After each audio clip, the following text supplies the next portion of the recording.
प्रणाम सभी को। शुरू करते हैं हमारी आज की क्लास।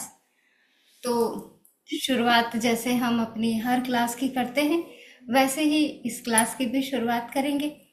तो चश्मा पहना है हटा दें, आंखें बंद कर लें, रीढ़ की हड्डी सीधी, कंधे सीधे करके बैठें, दोनों हाथ घुटनों पर, हथेली आकाश की ओर। लंबी गहरी सांस लेना शुरू करें। सभी लोग म्यूट कर लें प्लीज, अपने आप को म्यूट करके बैठें। लंबी गहरी सांस अंदर और धीमे से बाहर। अपना पूरा ध्यान नाभि पर रखें, पूरी तरह नाभि केंद्रित हो जाए। पूरा ध्यान नाभि पर, पूरा ध्यान श्वासों पर, पूरी तरह नाभि केंद्रित हो जाए। लंबी गहरी सांस लेते रहें, छोड़ते रहें, पूरी तरह नाभि केंद्रित हो जाए। पूरा ध्यान श्वासों पर, पूरा ध्यान नाभि पर। लंबी गहरी सांस लेते रहें, छोड़ते रहें। अब दोनों हाथ जोड़ लें, दोनों अंगूठे हृदय चक्र को लगे हुए। सभी के कल्याण के लिए मंगल कामना, मंगल प्रार्थना करेंगे। ओम सर्वे भवन्तु सुखिनः, सर्वे सन्तु निरामयाः, सर्वे भद्राणि पश्यन्तु, मा कश्चित् दुःखभाग् भवेत्।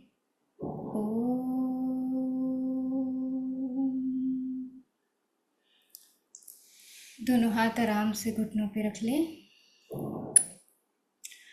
आज की क्लास की शुरुआत करते हैं।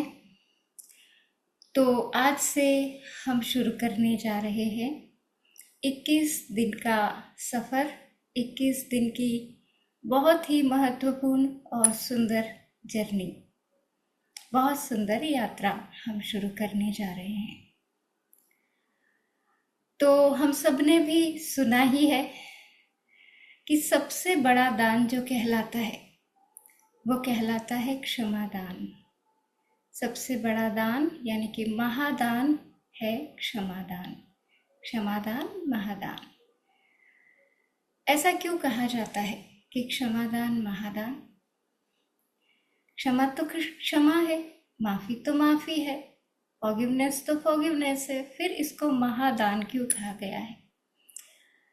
इसे महादान इसलिए कहा जाता है क्योंकि इसे बहुत ज़्यादा साहसी व्यक्तित्व ही दे पाते हैं। ये दान हर किसी के बस की बात नहीं है। दूसरे दान तो जैसे धन दान है, वह तो हर कोई दे सकता है जिसके पास भी धन है। अन्नदान भी सब दे सकते हैं जिनके पास में अन्न है। क्षमता के अनुसार सभी दान दिए जा सकते हैं, लेकिन क्षमा दान बहुत साहस की बात है। आप भी देखो, अपने अंदर देखो, टटोलो। आपने भी तो बहुत सारे रिश्ते ऐसे हैं जिन्हें क्षमा नहीं किया है और उन्हें आप क्षमा भी नहीं करना चाहते क्योंकि आप मानते हैं कि गलती उनकी थी। तो आपका मन ही नहीं होता है कि उनको क्षमा किया जाए। वास्तविकता ये नहीं है कि गलती किसकी थी। वास्तविकता ये है कि आपके अंदर साहस नहीं है, आपके अंदर शक्ति की कमी है, इसलिए आप उन्हें क्षमा नहीं कर पा रहे हैं। जरा देखिए, जब आप दुखी होते हैं तो छोटे छोटे से काम भी बिगड़ जाते हैं, वो भी उसमें भी हमें सफलता नहीं मिल पाती है। क्यों? क्योंकि उस समय हमारी जो सोल की एनर्जी है वो बहुत ज़्यादा कम हो जाती है, हम कमज़ोर हो जाते हैं।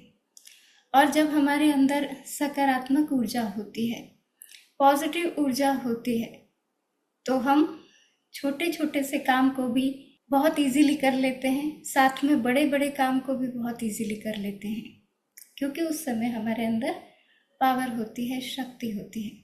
ये पावर कहाँ जाती है और ये पावर क्यों हमारे अंदर नहीं होती है? हम जब कोई हमारे साथ में बुरा करता है तो हम उस एनर्जी को दबा लेते हैं, नकारात्मकता को अपने अंदर भर लेते हैं, और नकारात्मकता जो दबी हुई है, भरी हुई है, उससे हमारी एनर्जी कम होती है। हमें, आप समझिए कि आप ऊर्जा से जब भरे हुए होते हैं तो बहुत हल्कापन फील करते हैं, जब पॉजिटिव ऊर्जा से भरे हुए होते हैं। लेकिन जब नेगेटिव ऊर्जा से भरे हुए होते हैं तो आपको ऐसा लगता है जैसे बोझ सा है दिल पर। और ये नेगेटिव ऊर्जा किस टाइप की होती है? ये वही होती है हमारे विकारों की ऊर्जा, क्रोध की, काम की, लोभ, मोह, अहंकार की ऊर्जा, ईर्ष्या, द्वेष की ऊर्जा, घृणा की ऊर्जा। तो ये ऊर्जा हमें भारी किए रहती है, और जब हम भारी रहेंगे तो पॉजिटिव ऊर्जा की कमी रहेगी, और पॉजिटिव ऊर्जा की कमी रहेगी तो हम थके थके से या शक्तिहीन फील करेंगे, और जब शक्तिहीन फील करेंगे तो हम ना स्वयं को क्षमा कर पाएंगे और दूसरों को भी हम क्षमा कर ही नहीं पाएंगे, जब हम में इतनी ही शक्ति नहीं बची कि हम स्वयं को क्षमा कर सकें। आपने बहुत सारे गिल्ट पकड़ रखे हैं जहाँ पर आपसे जाने या अनजाने में गलतियाँ हो गई हैं। इस क्षमा यात्रा में हम स्वयं को भी क्षमा करेंगे, हम दूसरों को भी क्षमा करेंगे, हम हर एक रिश्ते को अपने सामने लेकर के आएंगे। जानने वालों को तो हम क्षमा करेंगे ही, हम अनजान लोगों से जो अनजाने में गलतियां हमसे हो गई है उनसे भी क्षमा मांगेंगे, उन्हें भी क्षमा करेंगे। आपने सुना होगा क्षमा वीरस्य भूषणम, मतलब क्षमा वीरों का आभूषण है। बहुत बड़ी बात बोली गई है, क्षमा वीरों का आभूषण है। मैंने कहा साहसी लोग ही क्षमा कर पाते हैं। इसे वीर लोगों का आभूषण कहा गया है, जो बहादुर है, जो साहसी है, उनका आभूषण ही बता दिया गया है क्षमा को। गीता में भी बहुत से अध्याय में क्षमा का जिक्र आता है। हमारे भगवान महावीर तो, जिन्होंने जैनिज्म को, जो इस दुनिया में जैनिज्म को लाए हैं, जो जैनिज्म के स्थापक, जिन्होंने स्थापना की है जैन धर्म की, उन्होंने तो इसे एक पर्व की तरह ही बना दिया है। मिच्छामि दुग्गड़म आपने सुना होगा, जो भी जैन है या फिर जो भी आपके रिलेटेड है, रिलेशन है या दोस्त हैं, वो साल में इस पर्व को मनाते हैं और बोलते हैं मिच्छामि दुग्गड़म, मतलब मुझे क्षमा कीजिए। एक प्रतिक्रमण के बारे में भी भगवान महावीर ने बहुत जोर दिया है, वह भी क्षमा पर ही आधारित है। भगवान महावीर के साथ साथ भगवान कृष्ण ने भी गीता में क्षमा के लिए बहुत कुछ कहा है। महाभारत में भी क्षमा का जिक्र आता है। हमारे जो क्रिश्चियन धर्म है उसमें भी कन्फेशन का जिक्र आता है। कन्फेशन कर लीजिए तो उसमें आपको क्षमा मिल जाएगी, चाहे कितना ही बड़ा पाप आपने किया हो, कितना ही बड़ा अपराध किया हो, कन्फेशन कर लीजिए, आपको क्षमा मिल जाएगी। कन्फेशन करना क्या है? परमात्मा के सामने या जिसे वो जीसस क्राइस्ट को मानते हैं उनके सामने बता देना अपने अपराधों को और क्षमा मांग लेना। तो ईसाई धर्म में भी आता है, यीशु मसीह के सामने हम कन्फेशन कर सकते हैं। साथ में हमारे जो बुद्ध धर्म को मानते हैं, भगवान बुद्ध स्वयं कहते हैं कि घृणा को घृणा से नहीं काटा जा सकता, नफरत को नफरत समाप्त नहीं करेगी, घृणा को क्षमा समाप्त करेगी। तो देखा जाए तो हमारे सभी वेदों पुराणों में क्षमा का जिक्र मिलता है। सभी धर्मों में लगभग सभी धर्म क्षमा के लिए बोलते हैं कि हमें क्षमा करना चाहिए, हमें क्षमा मांगना चाहिए। तो हम इस यात्रा की शुरुआत करेंगे। आज से हो गई है शुरुआत, तो प्रैक्टिकल हम कल से करेंगे। हम इन क्लासेस में क्षमा प्रार्थना को भी लेंगे। हम इन क्लासेस में होओपोनोपोनो प्रेयर, हो सकता है आप में से अधिकतर लोगों ने नाम सुना हो सकता है ना सुना हो। ना सुना होगा तो उनके लिए वो नया होगा, और सुना है तो बहुत अच्छी बात है, वो भी एक तरीके की क्षमा प्रार्थना ही है। उसका भी हम उपयोग करेंगे। इन 21 दिनों में सीखेंगे कैसे करेंगे। और मैं आप लोगों से खुले मंच पर ये कह सकती हूँ कि यदि आपने 21 दिन तक इसमें करवाए गए प्रैक्टिकल को कर लिया मेरे साथ में, तो आप में बहुत बड़ा मैजिकल चेंजेस आने वाला है। आज से ही, आज की तारीख को आप नोट डाउन कर लें और 21 दिन तक मेरे साथ चलें। जैसे जैसे मैं आपको गाइड करूँ, करते जाएं। आप खुद फील करेंगे कि 21वें दिन आप पूरी तरह परिवर्तित हो गए हैं, क्योंकि आपका बहुत सारा बोझ निकल जाएगा, आप में हल्कापन आ जाएगा। जब हम नकारात्मकता के बोझ को लेकर के चलते हैं तो क्या होता है, नेगेटिविटी क्रिएट होती रहती है। नेगेटिव थॉट्स, नेगेटिव वर्ड्स और नेगेटिव बिहेवियर, तीनों नेगेटिव हो जाते हैं।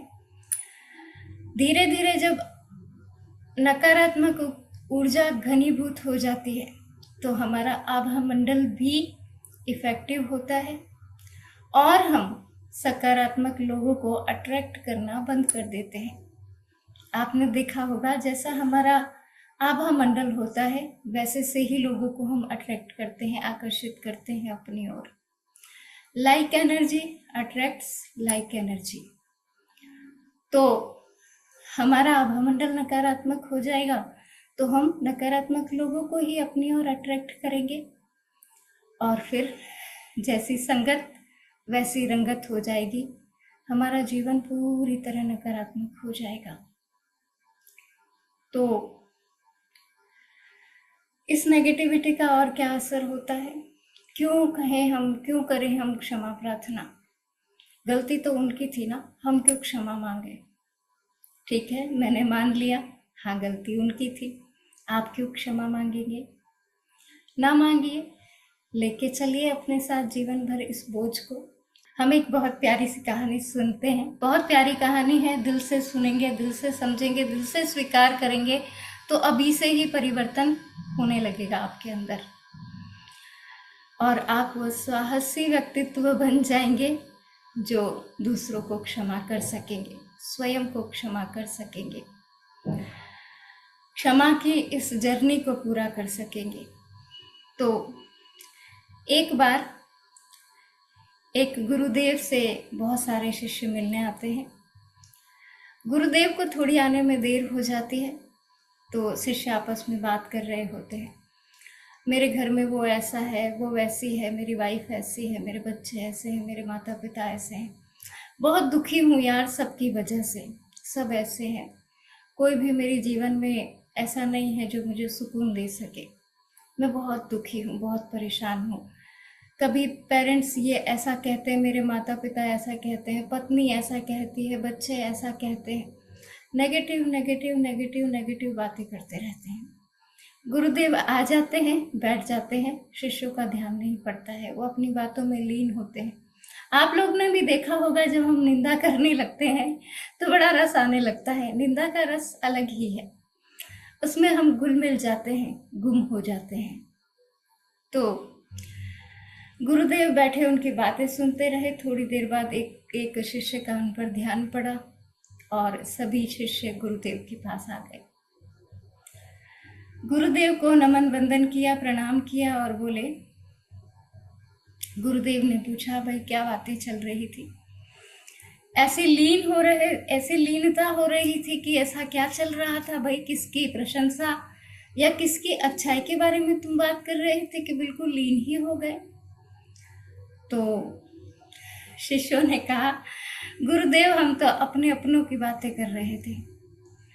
एक शुरू हुआ, मेरे माता पिता ऐसे ऐसे ऐसे ऐसे कहते हैं, बहुत बुरे हैं, दूसरे ने कहा मेरी पत्नी तो बिल्कुल बहुत दुष्टा है, बहुत दुख देती है, बहुत अपशब्द बोलती है।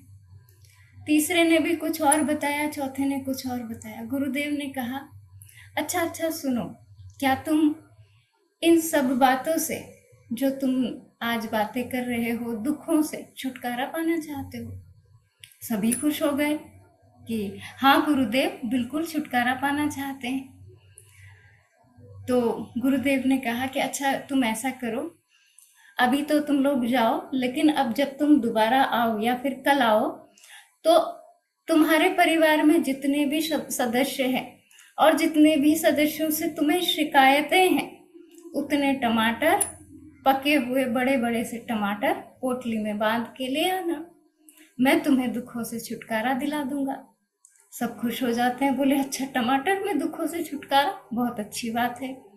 चले जाते हैं। दूसरे दिन जब शिष्य आते हैं तो किसी की पोटली में 10 टमाटर है, किसी की में 5 टमाटर है। जितने सदस्य थे उतने टमाटर, और जितने सदस्यों से शिकायतें थी जीवन में, उतने टमाटर बांध बांध कर सब आ गए। गुरुदेव ने कहा कि अच्छा अब एक काम करना है, आज से ही जब तुम घर पे जाओगे, अपने काम पर जाओगे, खाना खाओगे, सो जाओगे, अपने काम करोगे, स्नान करोगे, जो भी काम करोगे, यह पोटली तुम्हारे शरीर से अभी मैं बंधवा दूंगा। यह पोटली तुम्हारे शरीर से बंधी रहेगी। शर्त यही है कि पोटली शरीर से हटे ना, पोटली शरीर से बंधी रहे।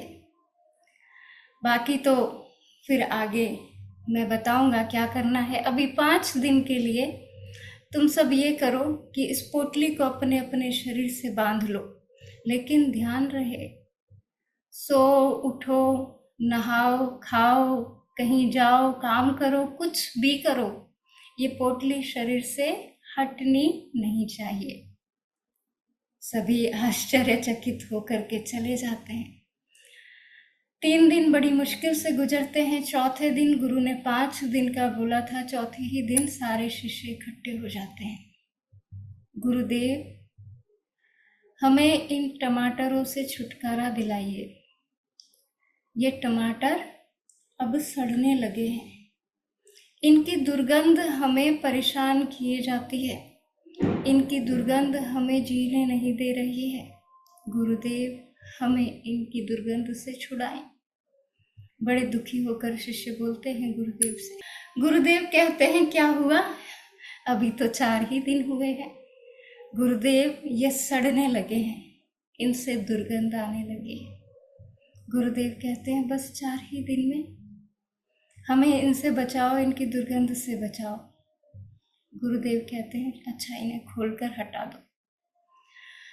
अब तुम सोचो, तुम बढ़िया साबुन से, खुशबूदार उपटन से स्नान करने के बाद क्या ये दुर्गंध तुम्हारे शरीर पर बचेगी?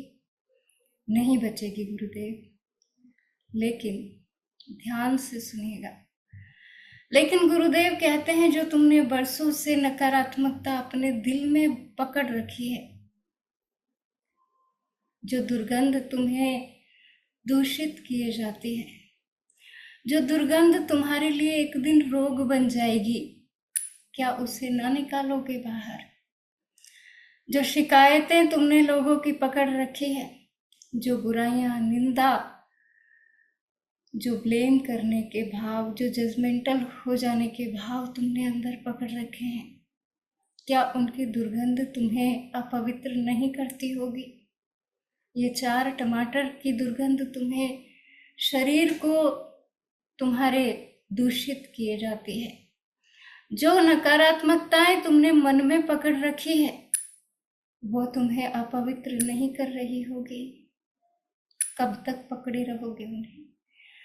धीरे धीरे करके नेगेटिव एनर्जी दर्द बन जाती है और उसके बाद रोग बन जाती है। यह रोग कहीं से, हवा से नहीं आ गए हमारे शरीर में, ये हमारी क्रिएशन है, ये हमने क्रिएट किए हैं, ये हमने उत्पन्न किए हैं, नकारात्मकता को ढोते ढोते। इस बोझ को अपने साथ लेकर के कब से चल रहे हैं?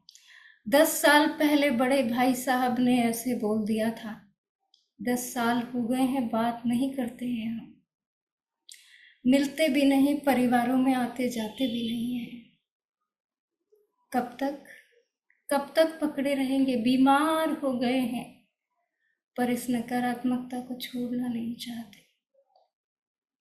5 साल पहले मेरी ननद ने मुझे ऐसा कहा था, दीदी अभी तक मैं उससे बात नहीं करती हूँ। गलती आपकी भी रही होगी ना, कुछ ना कुछ तो। ठीक है, कब तक पकड़े रहेंगे? क्या इरादे हैं आगे? आपको एक समाधान बता सकती हूँ, आपको 21 दिन साथ में लेकर के चल सकती हूँ, लेकिन जीवन तो आपको स्वयं ही स्वयं का बदलना होगा ना। चलना चाहेंगे मेरे साथ 21 दिन की इस यात्रा पे, जिसमें आपके मन की सारी नकारात्मकता धुल सकती है।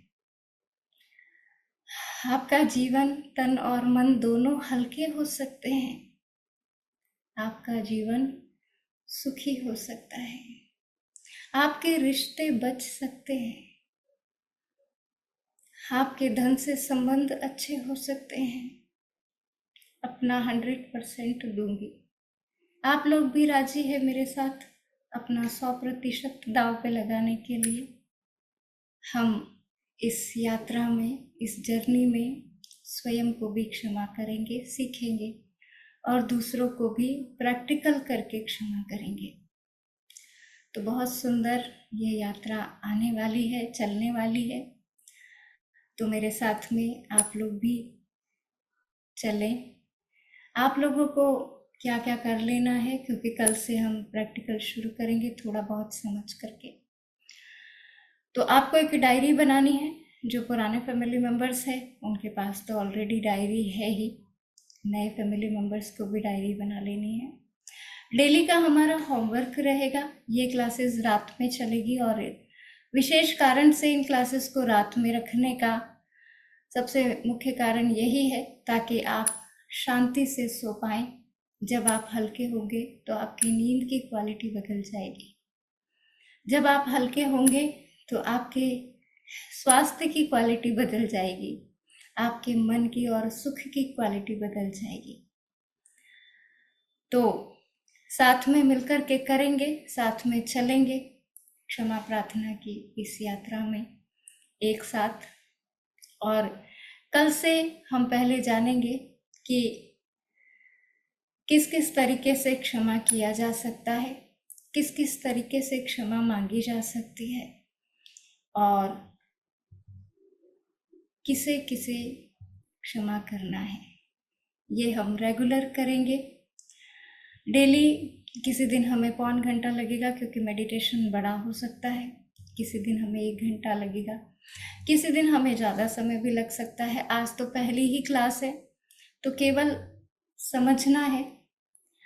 और मेरी आप लोगों से प्रार्थना रहेगी, मैं एक ग्रुप को ओपन कर दूंगी जो हमने 1 जनवरी से 31 तक जिस पर मेडिटेशन किया था उस पर आपको अपना होमवर्क कंप्लीट करके डालना है। और मेरी एक रिक्वेस्ट रहेगी सभी से कि जो इस जर्नी को शुरू करेंगे, प्लीज़ 21 दिन तक आप मेरे साथ उसको करें और अपना होमवर्क भी कंप्लीट करें। डेली का जो हम होमवर्क करेंगे और डेली का जो भी टास्क हम लेंगे उसे कंप्लीट करें और डेली का जो मेडिटेशन हम करेंगे उसको कंप्लीट करें। दिल से जुड़ कर के, दिल से जीते हुए, दिल से इस जर्नी को पूरा करें। 21 डेज की जर्नी है। तो जो इसमें जैसे डायरी बनानी है, होमवर्क कंप्लीट करना है, मेडिटेशन करना है, ये सब अगर आप रेगुलर मेरे साथ में 21 दिन तक करते हैं तो आपके जीवन में निश्चित परिवर्तन आएगा। मैं बोल रही थी कि जो साहसी है वही इसे कर पाएंगे, क्योंकि क्षमा करना बहुत साहस का काम है, सरल बात या बच्चों का खेल नहीं है। अगर बच्चों का खेल होता, किसी ने सॉरी बोल दिया और हो गया काम, अगर ऐसा ही होता तो फिर तो जोर ज़बरदस्ती से भी हम बच्चों से सॉरी बुलवा ही देते हैं। मार पीट करके भी सॉरी बुलवा ही देते हैं, पर जोर जबरदस्ती से सॉरी बुलवाने में वो बात नहीं होती ना। तो इसीलिए बहुत सारा काम है, स्वयं को भी क्षमा दूसरों को भी करना है। तो चलेंगे मेरे साथ। आज के लिए बस इतना ही। चलिए, प्रणाम सभी को, सभी का धन्यवाद। Thank you so much. Thank you दीदी।